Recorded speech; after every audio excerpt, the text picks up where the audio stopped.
CPM സംസ്ഥാന സമ്മേളനത്തിന് ഇന്നലെ ഔപചാരികമായി തുടക്കമാണെങ്കിലും ഇന്ന് ഔദ്യോഗികമായുള്ള സമ്മേളന നടപടികൾ ഇന്നാണ് ആരംഭിക്കുന്നത്. സമ്മേളനത്തിന്റെ ഭാഗമായുള്ള പ്രതിനിധി സമ്മേളനം ഇന്ന് PB അംഗം പ്രകാശ് കാരാട്ട് ഉദ്ഘാടനം ചെയ്യും. സമ്മേളന നഗരിയിൽ കേന്ദ്ര കമ്മിറ്റി അംഗം AK ബാലൻ പതാക ഉയർത്തും. നടപടികൾ നിയന്ത്രിക്കുന്ന പ്രസിഡിയത്തിന്റെ അധ്യക്ഷനും AK ബാലനാണ്. ഉദ്ഘാടന സെഷന് ശേഷം പ്രവർത്തന റിപ്പോർട്ട് അവതരിപ്പിക്കും. VV അരുൺ വിവരങ്ങളുമായി.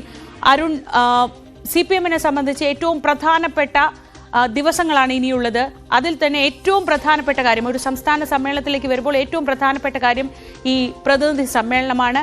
എങ്ങനെയൊക്കെയാണ് പ്രതിനിധി സമ്മേളനത്തിന്റെ ഭാഗമായുള്ള മറ്റു കാര്യങ്ങൾ ക്രമീകരിച്ചിരിക്കുന്നത്? ഇന്നിപ്പോൾ ദേശാഭിമാനിയിൽ മുഖപ്രസംഗത്തിൽ ഒരു തുടർ ഭരണത്തിന്റെ പ്രതീക്ഷയാണ് CPM പങ്കുവയ്ക്കുന്നത്.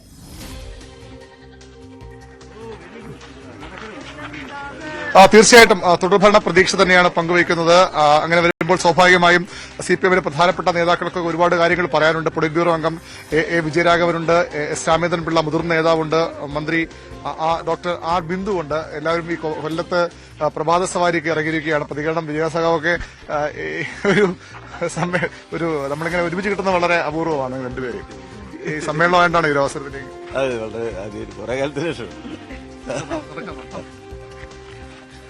ശരിക്കും നമ്മൾ ഈ സാധാരണ CPM സമ്മേളനങ്ങളിലൊക്കെ ഏറ്റവും ഈ പ്രത്യയശാസ്ത്ര വിഷയങ്ങൾ അല്ലെങ്കിൽ സംഘടനാ വിഷയങ്ങളൊക്കെ കൂടുതൽ ചർച്ച ചെയ്യപ്പെട്ടു പോകുന്നു. മാധ്യമങ്ങൾ പോലും റിപ്പോർട്ട് അങ്ങനെയായിരിക്കും വരുന്നത്. പക്ഷെ ഇപ്പോൾ 2 ദിവസമായിട്ട് ഇവിടെ നമുക്ക് റിപ്പോർട്ട് ചെയ്യാൻ കൂടുതലുള്ളതും വികസനമാണ്. വികസനം ഒരു പുതിയ മന്ത്രമാക്കി CPM മാറ്റുകയാണ്. ഇല്ല, ഒരു എല്ലാ കാലത്തും CPM കേരളത്തെ സംബന്ധിച്ച് വളരെ വ്യക്തമായ വികസന കാഴ്ചപ്പാടുള്ളൊരു പാർട്ടിയാണ്. എല്ലാ സന്ദർഭങ്ങളിലും നമ്മൾ അത് സംബന്ധിച്ച് പുതിയ പുതിയ കാര്യങ്ങൾ കൂട്ടിച്ചേർത്തുകൊണ്ട് തന്നെ തീരുമാനങ്ങൾ എടുക്കാറുണ്ട്, ചർച്ച ചെയ്യാറുണ്ട്. ഇപ്പോൾ നമ്മൾ അധികാരത്തിലിരിക്കുകയാണ്. സ്വാഭാവികമായിട്ടും കേരളത്തിലെ ജനങ്ങൾക്ക് വലിയ പ്രതീക്ഷകളുണ്ടാവും. അതോടൊപ്പം തന്നെ വളരെ വേഗത്തിൽ മാറുന്നൊരു ലോകക്രമമാണ്. ലോകത്തിലേക്ക് വ്യാപിച്ചൊരു മലയാളിയാണ്. അപ്പോൾ ആ മലയാളിക്ക് ഇന്നത്തെ ഈ പുതിയ കാലത്തിന് അനുയോജ്യമായ രൂപത്തിലുള്ള വിപുലീകരണം ആവശ്യമുണ്ട്. ആ വിപുലീകരണ സാധ്യതകൾ മലയാളിയുടെ മുന്നിൽ തുറന്നു വെക്കാനുള്ള ഉത്തരവാദിത്വം ഇടതുപക്ഷത്തിനുണ്ട്. ഇടതുപക്ഷം ജനങ്ങൾ ഇടതുപക്ഷത്തിൽ അർപ്പിച്ച വിശ്വാസത്തോട് പൂർണ്ണമായ നീതി പുലർത്തുന്ന തരത്തിലുള്ള വികസന കാഴ്ചപ്പാട് ഇടതുപക്ഷം മുന്നോട്ട് വെക്കുകയാണ്. തെറ്റായ രൂപത്തിലുള്ള ഒരു പ്രചരണം ഇടതുപക്ഷത്തിനെതിരായിട്ടുണ്ടായിരുന്നു. അത് ഇടതുപക്ഷം വികസനത്തിനെതിരാണ്. അതല്ല എന്ന് എല്ലാവർക്കും ബോധ്യപ്പെട്ടിരിക്കുകയാണ്. ഈ തുടർഭരണം ഉറപ്പിച്ച് തന്നെയാണ് മുന്നോട്ട് പോകുന്നത് ഏറ്റവും പ്രധാനപ്പെട്ട കാര്യം. അതുകൊണ്ടാണല്ലോ സ്വാഭാവികമായിട്ടും അടുത്ത 5 വർഷം എങ്ങനെയാകണമെന്ന് കൂടി ചർച്ച ചെയ്യുന്നത്. അല്ല, നമ്മള് ഈ കേരളത്തിലെ ജനങ്ങൾ ഇടതുപക്ഷ ഗവൺമെന്റിന്റെ തുടർച്ച ഇഷ്ടപ്പെടുന്നുണ്ട്. അവരാഗ്രഹിക്കുന്ന ഒരു കാര്യമാണ്. അതാണ് നമ്മൾ കാണേണ്ടത്. അപ്പൊ സ്വാഭാവികമായിട്ടും ആ ജനങ്ങളുടെ പ്രതീക്ഷയോളം വളരാനുള്ള പരിശ്രമം നടത്താനുള്ള ഉത്തരവാദിത്വം പാർട്ടിക്കും ഗവൺമെന്റിനുണ്ട്. എളുപ്പത്തിൽ അവിടേക്ക് എത്താനാകുമെന്ന് പ്രതീക്ഷിക്കുന്നുണ്ട്. കാരണം 3ാമതും ഭരണമെന്നൊക്കെ കേരളത്തിൽ ചരിത്രത്തിലില്ലാത്തതാണ് നേരത്തെ. ഇപ്പോൾ ഉള്ളതും അങ്ങനെയാണ്. എന്നെങ്കിൽ പോലും ചരിത്രം നമ്മൾ പുതുതായി സൃഷ്ടിക്കുന്ന ഒന്നാണ് എല്ലായ്പ്പോഴും. അതിന്റെ ഭംഗിയും പുതിയ പുതിയ ചരിത്ര നിർമ്മിതികളിലേക്ക് മനുഷ്യൻ പോകുന്നതാണ്. ആ ചരിത്ര നിർമ്മിതികൾ എന്ന് പറയുമ്പോൾ സമൂഹത്തിന്റെ പുരോഗതിയുടെ ഭാഗമായിട്ട് ചരിത്രത്തെ പ്രതിലോമവൽക്കരിക്കാനും ശ്രമിക്കാം നമുക്ക്. അപ്പൊ ഇവിടെ നമ്മൾ കണ്ടത് ഇന്നത്തെ കേരളത്തിന്റെ ഒരു ആവശ്യമാണ് ഇടതുപക്ഷം അധികാരത്തിൽ തുടരുക എന്നുള്ളത്. വലിയ തോതിൽ വലതുപക്ഷവൽക്കരിക്കപ്പെടുന്ന ഒരു സമൂഹം നമ്മുടെ നാടിനെ പിന്നോട്ട് കൊണ്ടുപോകുമ്പോൾ പുരോഗമന വീക്ഷണത്തോടുകൂടി എല്ലാവരും ഒരുമിച്ച് കാണുകയും നാടിന്റെ പൊതുപുരോഗതിക്ക് ആവശ്യമായ അടിസ്ഥാന സൌകര്യങ്ങൾ ഉണ്ടാക്കുകയും അടുത്ത തലമുറയ്ക്ക് ആത്മവിശ്വാസത്തോടുകൂടി ജീവിക്കാൻ കഴിയുകയും ചെയ്യുന്ന ഒരു അന്തരീക്ഷം സൃഷ്ടിക്കാനുള്ള ബാധ്യതയുണ്ട്. ആ ബാധ്യത ഇടതുപക്ഷം നിർവഹിക്കുന്നത് ജനങ്ങൾ അതിനോട് നല്ല നിലയിൽ തന്നെ പ്രതികരിക്കും എന്നാണ് നമ്മൾ കരുതുന്നത്.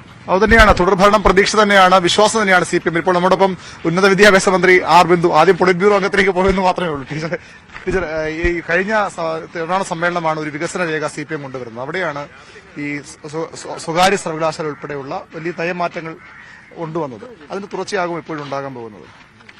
തീർച്ചയായും അതിന്റെ തുടർച്ചയാണല്ലോ. സ്വാഭാവികമായിട്ടും സാമൂഹ്യനീതിയിൽ അധിഷ്ഠിതമായ സമഗ്ര വികസനം എന്നുള്ളതാണ് CPIM-ന്റെ കാഴ്ചപ്പാട്. യഥാർത്ഥത്തിൽ ഐക്യകേരള പിറവിക്ക് ശേഷമുള്ള ആദ്യത്തെ കമ്മ്യൂണിസ്റ്റ് മന്ത്രിസഭ ഉയർത്തിപ്പിടിച്ച ആ കാഴ്ചപ്പാടിന്റെ തുടർച്ച തന്നെയാണ് പിന്നീട് വന്ന എല്ലാ LDF ഗവൺമെന്റുകളും അനുവർത്തിച്ചിട്ടുള്ളത്. അതിനനുസൃതമായിട്ട് ജനങ്ങൾക്ക് വേണ്ടിയിട്ടുള്ള ക്ഷേമ പരിപാടികളും കേരള സംസ്ഥാനത്തിന്റെ സർവതല സ്പർശിയായ വികസനവും ഉറപ്പാക്കിക്കൊണ്ടാണ് നമ്മുടെ സർക്കാർ മുന്നോട്ട് പോകുന്നത്. നവകേരള സൃഷ്ടിയുടെ ഭാഗമായിട്ട് ഇതിനകം ഏറ്റെടുത്തിട്ടുള്ള എല്ലാ ദൌത്യങ്ങളും പൂർത്തീകരിച്ച് മുന്നേറുകയാണ് എന്നുള്ളത് വളരെയധികം ചാരിതാർത്ഥ്യജനകമായിട്ടുള്ള കാര്യമാണ്. ഈ സ്വകാര്യ സർവകലാശാലയിൽ ഇപ്പോഴും സംശയങ്ങൾ തീരുന്നില്ല. SFIക്ക് പോലും ചില സംശയങ്ങളുണ്ട്. അവർ പറയുകയും ചെയ്യുന്നുണ്ട്. AYF ഒക്കെ പ്രത്യക്ഷ സമരത്തിലുമാണ്, ASFുമല്ല. ആ സംശയങ്ങളൊക്കെ മാറ്റാൻ കഴിയുമോ സർക്കാരിന്? തീർച്ചയായും ഒരു പുതിയ സംവിധാനം വരുമ്പോൾ വിദ്യാർത്ഥി പ്രസ്ഥാനങ്ങൾക്കും ബന്ധപ്പെട്ട എല്ലാ സ്റ്റേക്ക് ഹോൾഡേഴ്സിനും ആശങ്കകളും ഉത്കണ്ഠകളും ഒക്കെ ഉണ്ടാവും. അവരോട് കാര്യകാരണ സഹിതം അത് വിശദീകരിച്ചുകൊണ്ട് തന്നെയാണ് നമുക്ക് ആ സംവിധാനത്തിലേക്ക് പോകാൻ കഴിയുക. അതിനുള്ള ധാരാളം പ്ലാറ്റ്ഫോമുകൾ ഇതിനകം ഉണ്ടാക്കിയിട്ടുണ്ട്, ഇനി ഉണ്ടാക്കും. ഇപ്പോൾ ഈ ബില്ല് അവതരിപ്പിച്ചിരിക്കുകയാണ്. ഇനി അതിന്റെ ഫൈനലായ ചർച്ചയും മറ്റും നടക്കുന്നതിനിടയ്ക്ക് തന്നെ അത്തരം ആശയവിനിമയങ്ങളൊക്കെ നടക്കുന്നുണ്ട്. യാതൊരു വിധത്തിലും ആർക്കും കുറ്റപ്പെടുത്താൻ കഴിയാത്ത വിധത്തിലുള്ള ഒരു നിയമനിർമ്മാണമാണ് നടത്തിയിട്ടുള്ളത് എന്നാണ് വിശ്വാസം. ഈ തൊഴിലാളി സമരങ്ങളുടെയും പരമ്പരാഗത തൊഴിൽ മേഖലകളുടെയൊക്കെ നാടാണ് കൊല്ലം.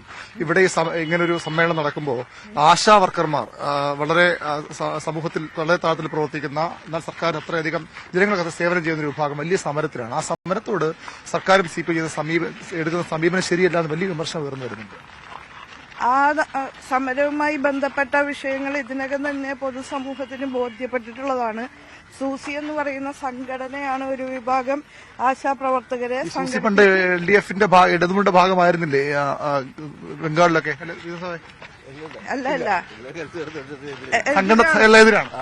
ഇടതുപക്ഷ അധികാരത്തിലിരുന്ന എല്ലാ കാലത്തും ഒരു ഇടതുപക്ഷത്തിനെതിരെ ഇടതുപക്ഷ പാർട്ടി, കമ്മ്യൂണിസ്റ്റ് പാർട്ടി എന്നാണ് അവർ അവകാശപ്പെടുന്നത്.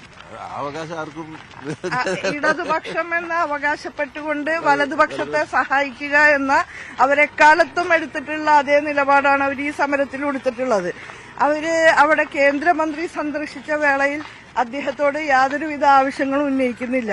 കേന്ദ്ര ഗവൺമെന്റിന്റെ പദ്ധതിയുടെ ഭാഗമായിട്ടാണ് ഇവർ ആശമാരായിട്ട് മാറുന്നത്. യഥാർത്ഥത്തിൽ അവർക്ക് ഓണറേറിയം മതി, ശമ്പളം വേണ്ട, വേതനം വേണ്ട എന്ന് പറഞ്ഞിട്ടുള്ളത് കേന്ദ്ര ഗവൺമെന്റാ. കേന്ദ്ര ഗവൺമെന്റ് ഫിക്സ് ചെയ്തതിനേക്കാൾ കൂടുതലാണല്ലോ കേരളം നൽകുന്നത്.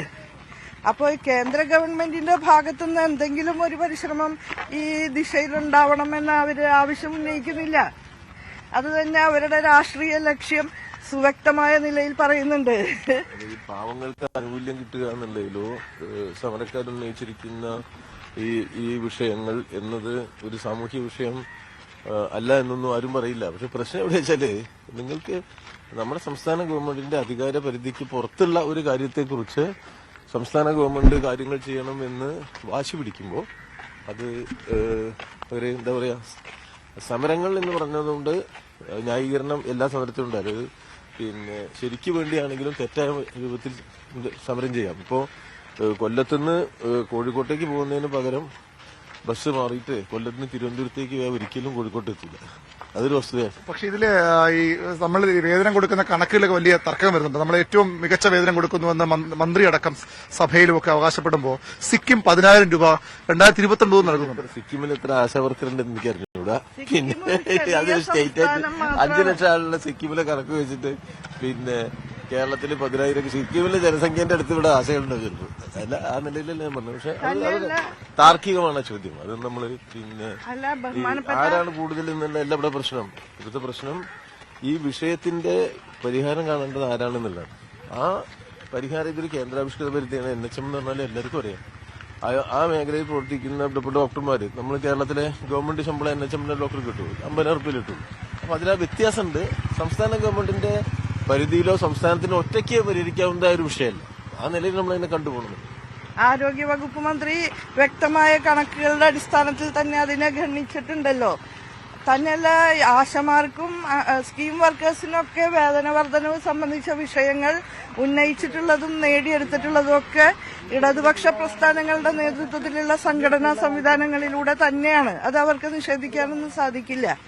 ഇപ്പോ കേന്ദ്രമന്ത്രി വരുമ്പോ പാട്ടുപാടുകയും നൃത്തം ചെയ്യുകയൊക്കെ ചെയ്യുക, കേരള ഗവൺമെന്റിനെ പ്രതിക്കൂട്ടിൽ നിർത്താന്ന് പറയുമ്പോ തന്നെ വളരെ വ്യക്തമാണ് ഇതിന്റെ പിന്നിലുള്ള രാഷ്ട്രീയ ലക്ഷ്യം. കുടയും കോട്ടുമൊക്കെ കൊടുക്കാൻ വന്ന ആളാണ്. അതല്ലല്ലോ ചെയ്യേണ്ടത്. പക്ഷെ അദ്ദേഹം അങ്ങനെ വന്നതിനെ ഒരു സീറ്റ് നേതാവ് വളരെ മോശം ഭാഷയിൽ പറഞ്ഞിട്ടുണ്ട്. ശ്രദ്ധപ്പെട്ടായിരുന്നു. അത്തരം കാര്യങ്ങളിലേക്ക് ഞാനിപ്പോ പരാമർശിക്കാനില്ല. അത് പറഞ്ഞവരൊക്കെ പരിശോധിക്കട്ടെ.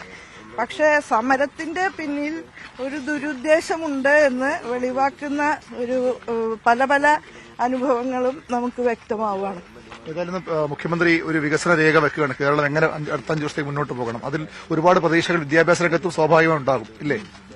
ഉന്നത വിദ്യാഭ്യാസ മേഖലയ്ക്ക് വളരെയധികം പ്രയോറിറ്റി നൽകുന്ന സമീപനമാണ് ഇപ്പൊ സർക്കാരിനുള്ളത്. കാരണം കാലത്തിനനുസൃതമായ മാറ്റങ്ങൾ ഉണ്ടാകണമെങ്കിൽ നമ്മുടെ യുവജനതയ്ക്കാണ് ആ രീതിയിലുള്ള അപ്ഡേഷൻ വേണ്ടത്. അവർക്ക് വേണ്ടി എല്ലാ പശ്ചാത്തല സൗകര്യങ്ങളും ഒരുക്കണമെന്നും ഏറ്റവും മികച്ച ഉന്നത വിദ്യാഭ്യാസ സാഹചര്യങ്ങൾ കേരളത്തിൽ സൃഷ്ടിച്ചു കൊടുക്കണമെന്നുമാണ് ബഹുമാനപ്പെട്ട മുഖ്യമന്ത്രി നിരന്തരം ആവശ്യപ്പെടുന്നത്.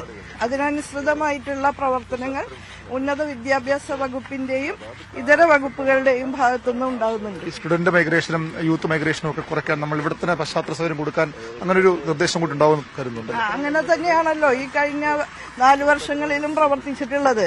സ്റ്റുഡന്റ് മൈഗ്രേഷൻ എന്ന് പറയുന്നത് ഒരു ഗ്ലോബലായ പ്രതിഭാസമാണ്. ഗ്ലോബലൈസേഷന്റെ കാലത്ത് ഈ അതിർത്തി രേഖകൾ മാഞ്ഞുകൊണ്ടിരിക്കുന്ന ഒരു കാലത്ത് എല്ലാ രാജ്യങ്ങളിൽ നിന്നും വേറെ രാജ്യങ്ങളിലേക്ക് തൊഴിലന്വേഷിച്ചും വിദ്യാഭ്യാസ സാഹചര്യങ്ങൾ തേടിയും മൈഗ്രേഷൻ ഉണ്ടാവും. അതിനെ നമുക്ക് തടഞ്ഞു നിർത്തുന്നതിൽ പരിമിതിയുണ്ട്. പക്ഷെ പരമാവധി മികച്ച പഠന സാഹചര്യങ്ങൾ കേരളത്തിൽ ഉറപ്പുകൊടുത്തുകൊണ്ട് വിദ്യാർത്ഥികളെ ഇവിടെ നിൽക്കാൻ പ്രേരിപ്പിക്കുകയും സംസ്ഥാനത്തിന് പുറത്തുനിന്നുള്ള വിദ്യാർത്ഥികളെ വിദേശത്തു നിന്നുള്ള ഉൾപ്പെടെ ഇങ്ങോട്ട് ആകർഷിക്കുകയും ചെയ്യുക എന്നുള്ളതാണ് നമ്മുടെ ലക്ഷ്യം. ആ ലക്ഷ്യത്തിൽ നമ്മൾ വലിയ പ്രതീക്ഷയിലാണ് ഉന്നത വിദ്യാഭ്യാസ മന്ത്രി ആർ ബിന്ദു ഉൾപ്പെടെയുള്ള നേതാക്കളൊക്കെ. നവകേരള വികസന രേഖയിൽ എന്തൊക്കെയായിരിക്കും ഇടം പിടിക്കുക, ഏതൊക്കെ മേഖലകളെയായിരിക്കും CPM കൂടുതൽ ഫോക്കസ് ചെയ്യുക എന്നതാണ് അറിയേണ്ടത്. CPM പോളിറ്റ് ബ്യൂറോ അംഗം A. വിജയരാഘവനും ഉന്നത വിദ്യാഭ്യാസ മന്ത്രി ഡോക്ടർ ആർ ബിന്ദുവും അരുണുമായി വളരെ വിശദമായി തന്നെ സംസാരിക്കുകയാണ്. ഈ ദിവസങ്ങളിൽ ഈ രാവിലത്തെ പ്രഭാത നടത്തത്തിന്റെ സമയത്താണ് ഇവരെയൊക്കെ പലപ്പോഴും നമുക്ക് കിട്ടുക, ഒന്ന് സംസാരിക്കാൻ പറ്റുക. എന്തായാലും അവരെ രണ്ടുപേരെയും വളരെ ചുരുക്കമായിട്ടാണ് ദമ്പതികളായി അവരെ കാണാറുള്ളൂ. അങ്ങനെ ഇന്നത്തെ ദിവസം രാവിലെ അവരെ കണ്ടുകൊണ്ടാണ് നമ്മൾ തുടങ്ങുന്നത്.